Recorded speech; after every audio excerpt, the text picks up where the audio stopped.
신약성경 누가복음 6장 1절에서 11절까지 우리 한 목소리로 함께 봉독합니다. 안식일에 예수께서 밀밭 사이로 지나가실새 제자들이 이삭을 잘라 손으로 비비어 먹으니 어떤 바리새인들이 말하되 어찌하여 안식일에 하지 못할 일을 하느냐. 예수께서 대답하여 이르시되 다윗이 자기 및 자기와 함께한 자들이 시장할 때에 한 일을 잃지 못하였느냐.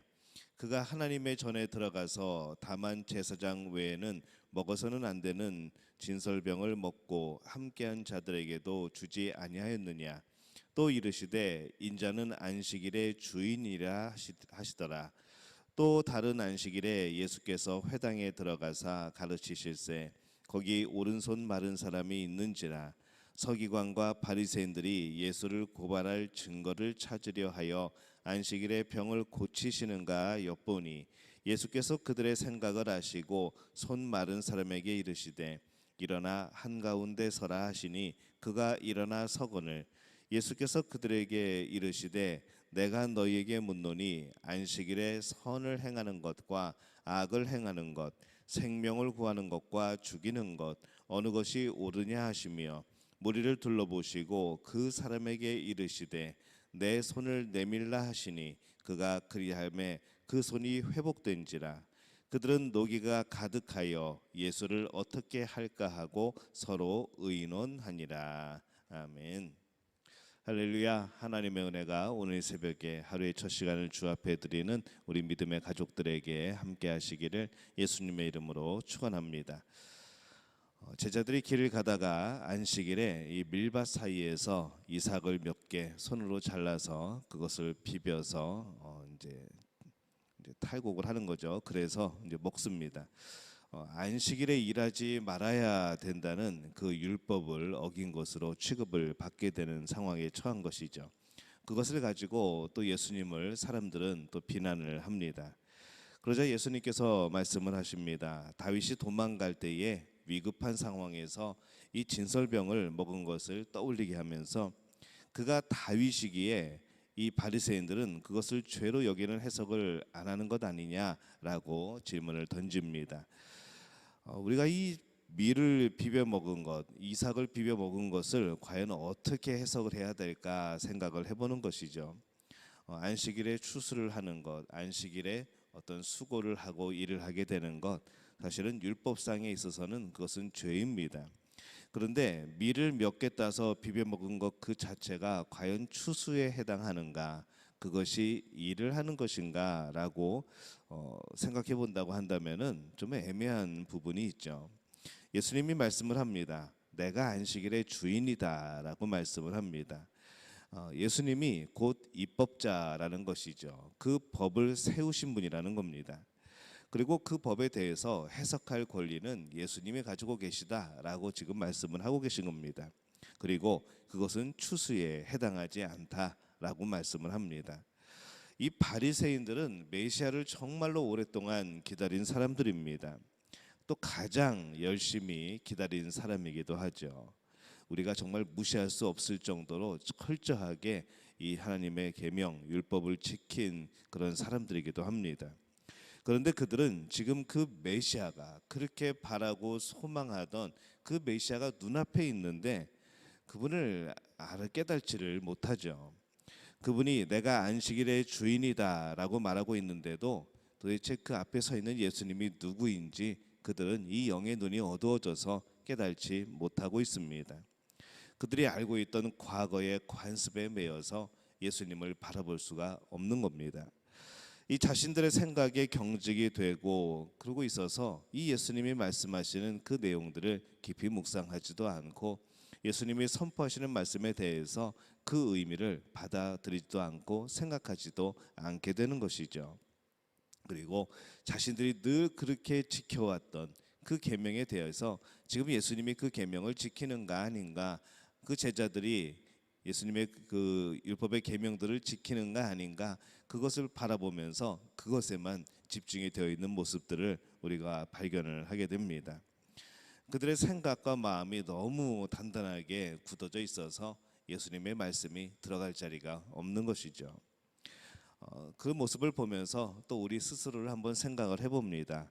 나는 하나님 말씀이 내 속에 들어와서 우리가 전번에 말씀을 나눴던 것처럼 내 심령을 또 내 골수를 쪼개서 정말 그 안에 있는 죄까지도 그렇게 드러낼 만한 과연 나는 그렇게 부드러운 그런 마음을 가지고 있는가, 그렇게 열린 마음을 가지고 있는가, 또 내 마음은 이 하나님의 말씀이 정말 튕겨나갈 정도로 그렇게 경직되어져 있지는 않은가, 그런 생각을 해보게 됩니다.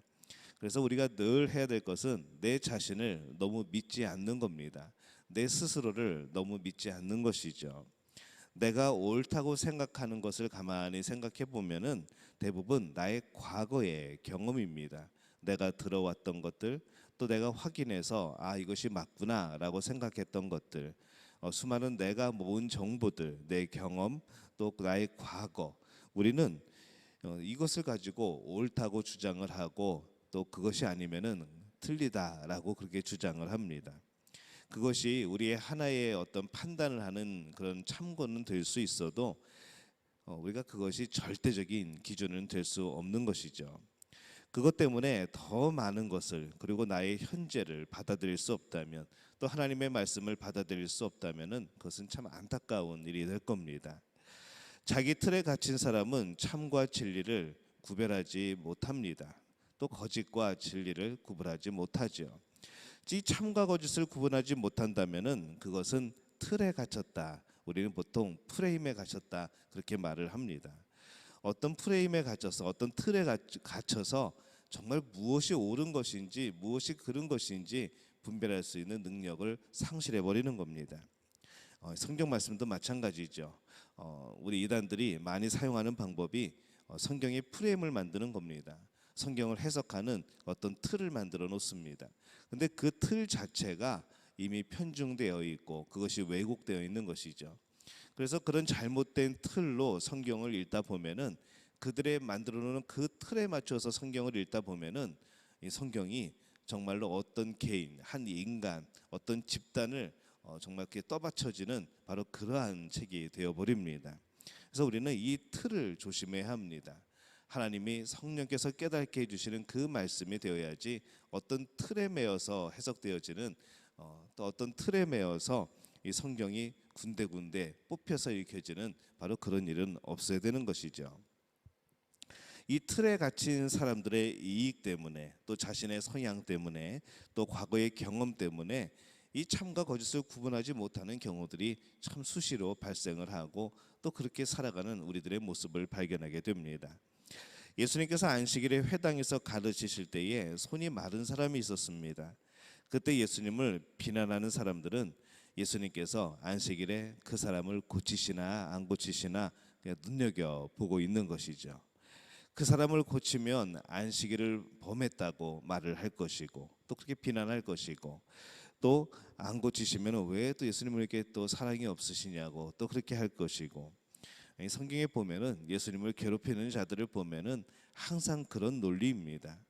9절에 보면은 예수님께서 이렇게 말씀을 합니다. 안식일에 선을 행하는 것과 악을 행하는 것, 생명을 구하는 것과 죽이는 것, 어느 것이 옳으냐라고 말씀을 합니다. 이 질문의 답은 정말 그냥 확연하게 드러납니다. 당연한 상식인데도 틀에 갇혀 있으면은 이것이 보여지지가 않는 것이죠. 이 틀에 갇힌 사람은 고발하며 비난하기를 즐거워하고 가장 기본적인 이 선과 악을 구분할 수도 없게 됩니다. 우리도 틀에 갇혀서 그렇게 비난하기를 즐거워하고 선과 악을 구분하지 못하고 내 마음대로 해석하고 있지는 않은지 우리가 생각을 해봐야 될 필요가 있습니다. 틀에 갇히지 않기 위해서는 다른 사람을 비난하는 사람이기보다는 이해하는 사람이 되어야 되는 것이죠. 여기에서 예수님을 이해하려는 사람은 메시아의 증거를 보았을 겁니다. 이분이 누구시기에 이렇게 말씀을 전하는가? 이분이 누구시기에 본인이 안식일의 주인이라라고 말씀을 하는가? 정말 이 틀에 갇히지 않은 사람들은 그 예수님을 바라보면서 이분이 메시아구나라는 그런 것을 깨달았을 겁니다. 그러나 이해하려는 마음이 아니라 이 틀에 갇혀서 비난하는 사람은 끝까지 메시아를 앞에 두고서도 그가 메시아인지 모르는 그런 안타까운 이제 시간들을 보내게 되는 것이죠. 오늘을 살면서 우리는 또 하나의 틀을 만들고 경직되어 살아가기 쉽습니다. 우리가 살면 살수록 우리 안에 여러 가지 그런 기준들이 생겨나고 또 그 기준들은 나를 또 생각을 또 고정시키는 그런 틀이 되어 버리고 또 그 틀은 다른 사람에게 씌워서 또 그 틀대로 되지 아니하면 비난하게 되는 그런 결과를 가져오게 됩니다. 그 틀이 나를 보호하기 시작하면은 우리는 하나님의 말씀을 온전히 들을 수가 없는 것이죠. 우리가 하나님 말씀 앞에서는 겸손할 필요가 있습니다. 하나님의 말씀이 나를 주장하시도록 그렇게 우리를 내어드릴 필요가 있는 것이죠. 내 틀에 맞춰서 내가 준비한 어떤 모양에 맞춰서 이 말씀을 꾸겨 넣으려고 하면은 정말 그것은 쉽지 않은 작업일 것이고 또 언제든지 우리의 자아와 부딪히게 되는 그런 말씀이 될 겁니다. 그래서 우리는 이 틀이 아니라 말씀에 우리의 마음을 맡겨야 됩니다. 말씀이 나를 주관하시도록 우리는 그렇게 성령님께 의지하며 맡겨야 되는 것이죠. 우리는 진리를 위해서 날마다 낮아질 필요가 있습니다. 내 울타리를 깨고 내 틀을 깨고 진리의 말씀에 마음을 열어야 하는 것이죠. 그리고 오늘 주님께서 우리에게 행하시려고 하는 놀라운 역사에 나를 맡기는 또 내가 쓰임 받기를 바라는 우리는 그런 마음으로 살아가야 될 줄로 믿습니다. 또 다른 사람을 이해하는 데에 우리의 마음을 열 필요가 있습니다. 오늘 우리의 모습은 어떻습니까? 바라고 원하옵기는 우리의 마음이 하나님을 의지하고 이 말씀에 열려져 있고 또 이 말씀에 나를 이끌어 가시기를 기도하고 또 다른 이들을 이해하는 바로 그런 마음을 갖게 되기를 예수님의 이름으로 축원합니다. 오늘 그 복이 또 오늘 그 역사가 우리 믿음의 가족들에게 나타나게 될 줄로 믿습니다.